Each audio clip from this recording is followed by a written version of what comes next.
কথাশিল্পী শরৎচন্দ্র চট্টোপাধ্যায়ের লেখা বেতার সঙ্গীত।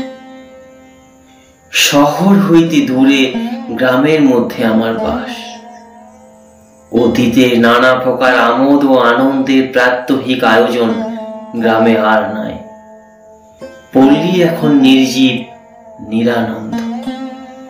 কর্মক্লান্ত দিনের কত সন্ধ্যায় এই নিঃসঙ্গ পল্লী ভবনে বেতারের জন্য উৎসুক আগ্রহে অপেক্ষা করিয়াছি। শ্রাবণের ঘন মেঘে চারিদিক আচ্ছন্ন হইয়া আসে। কর্দমাক্ত জনহীন গ্রাম্য পথ নিতান্ত দুর্গম। নিবিড় অন্ধকার ভারের মতো বুকের পরে চাপিয়া বসে। তখন বেতার বাহিত গানের পালায় মনে হয় যেন দূরে থাকিয়াও আসরের ভাগ পাইতেছি।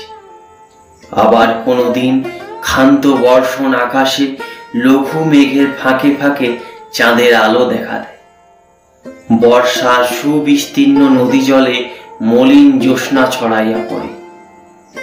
আমি তখন প্রাঙ্গণের একান্তে নদী তটে আরাম কেদারায় চোখ বুজিয়া বসি। তামাকের ধোঁয়ার সঙ্গে মিশিয়া বেতার বাঁশির সুর যেন মায়াজাল রচনা করে। দু একজন করিয়া প্রতিবেশী জুটিতে থাকে। ঘাটে বাঁধা নৌকায় দূরের যাত্রী, কৌতূহলী দাড়ি মাঝির দল নিঃশব্দে আসিয়া ঘিরিয়া বসে। আবার শেষ হইলে পরিতৃপ্তি নিঃশ্বাস ফেলিয়া যে যাহার আলোয় চলিয়া যায়।